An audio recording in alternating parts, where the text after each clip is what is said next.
और मेरे पुरखों को मैं नमन करता हूँ। और साथ ही हमारे भील प्रदेश के राजस्थान से पधारे सभी वरिष्ठ साथियों का, सम्मानियों का हार्दिक हार्दिक स्वागत जोहार करता हूँ। और शिवगढ़ की इस पावन धरा पर पांडाल के नीचे बैठे मेरे बड़े बुजुर्ग, माताएं, बहनें और साथियों का मैं तहे दिल से स्वागत करता हूँ, जोहार करता हूँ। और रतलाम, झाबुआ और अलीराजपुर की जनता जनार्दन की ओर से आप सभी को तहे दिल से शुक्रिया।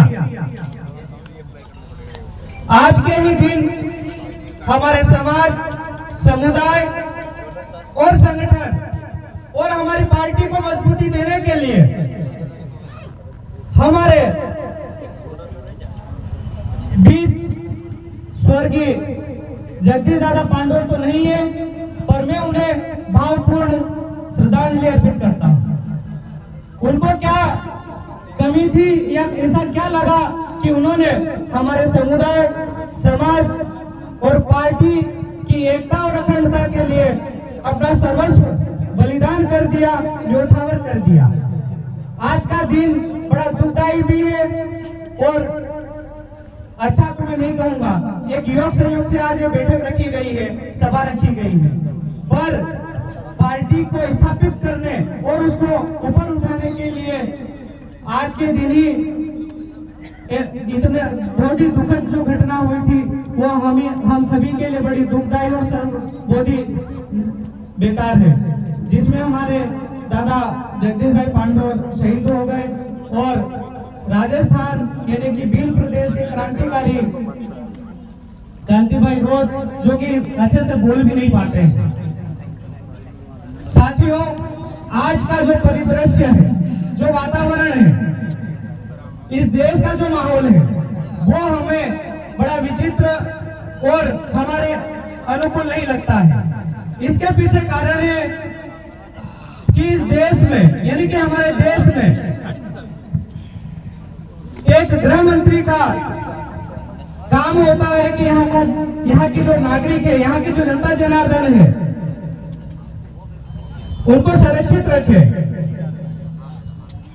और प्रदेश के मुखिया का दायित्व होता है कि जो भूखे और जो शोषित है, जो दलित है, जो गरीब है, उनकी सेवा करें, उनका संरक्षण करें। और झाबुआ जैसे हमारे जिले में आते हैं और वो बोलते हैं कि जो यानी कि जो शोषित, पीड़ित और गरीब वर्ग है उसका अपमान करते हैं कि जो फ्री में, जो फोकट में अनाज मिलता है उसको क्या बोलते हैं, इसका महत्व क्या है, वो क्या बोलना चाह रहे हैं। आप सोच सकते हो कि जो पार्टी देश का प्रतिनिधित्व कर रही है, जिसकी अपनी जिम्मेदारी है कि देश के अंदर हर एक नागरिक का संरक्षण हो, सभी को सुविधाएं उपलब्ध करवाए, पर उन्हीं के जो नेता है, गृह मंत्री है, वो बोलते हैं कि हम लोगों की अगर फिर से सरकार बनती है तो हम संवैधानिक जो हमारे दायरे हैं या संविधान को बदल देंगे। तो आप सोच सकते हो कि इन लोगों की हमारे प्रति मानसिकता क्या है। हमारे प्रति मतलब एसटी, एससी और ओबीसी, भाई जो हम लोगों को प्रावधान दिए गए हैं, जो हमें संवैधानिक अधिकार दिए गए हैं, वो हमसे वो छीनना चाहते हैं। हम आपसे, हमारे नवयुवक साथियों से आग्रह करते हैं कि अगर आप हमारे आत्म स्वाभिमान को बचाना चाहते हैं, अपने आने वाली पीढ़ी को बचाना चाहते हैं, तो आप लोग उठो, जागो, उठो और आगे बढ़ो। जो बीड़ा आप और हमने उठाया है उस पर खड़ा उतरो। ये लोग नहीं चाहते कि ये लोग आगे बढ़े, आदिवासी कौम आगे बढ़े, आदिवासी समाज आगे बढ़े, या एससी आगे बढ़े या ओबीसी आगे बढ़े। इनका सीधा ही फंडा है कि हम लोग जो संवैधानिक जो प्रावधान है उनको खत्म कर देंगे। पर मैं आप लोगों से निवेदन करता हूं, आग्रह करता हूं कि आप हमारे जो संवैधानिक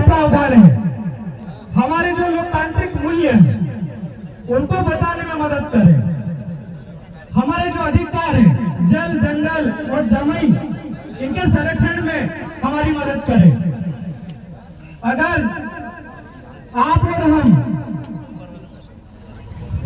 एक हो गए, हम लोगों ने अगर ठान लिया, तो दुनिया की कोई ऐसी ताकत नहीं जो हमें रोक पाए।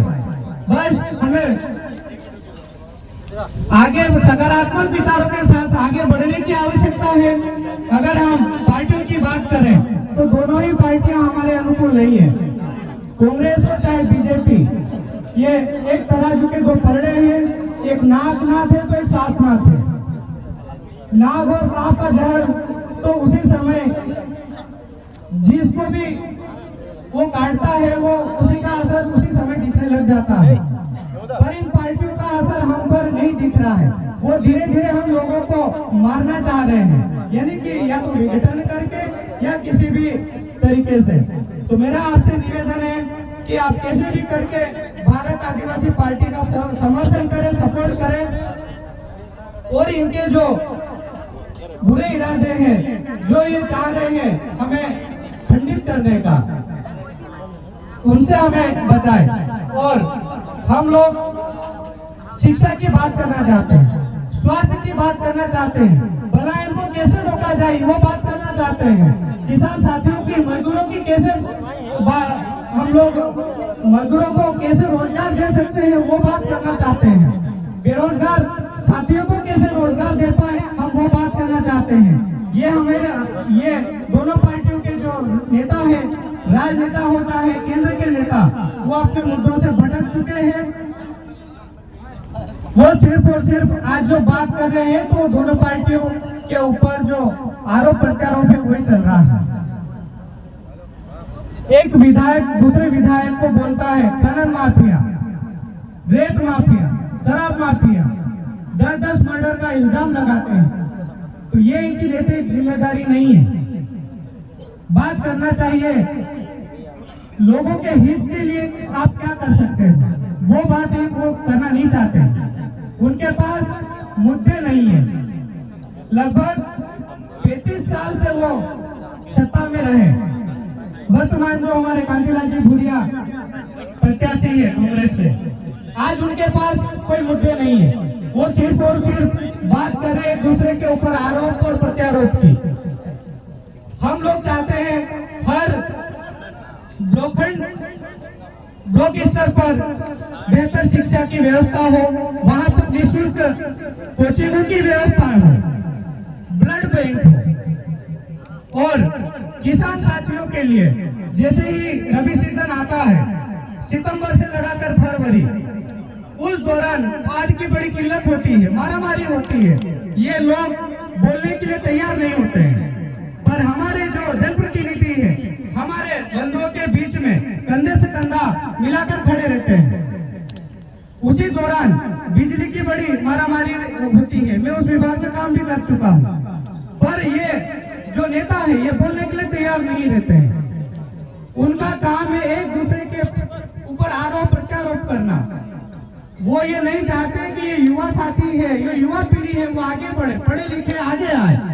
वो चाहते हैं कि हम लोग शराब बांटे, पैसा बांटे और इनको कैसे हमारे कब्जे में या जकड़ के रखें। मेरा आपसे निवेदन है कि आप इन सभी से आजाद होकर अपने आत्म स्वाभिमान के लिए, अपने आने वाली पीढ़ी के लिए, अपने खुद के वजूद के लिए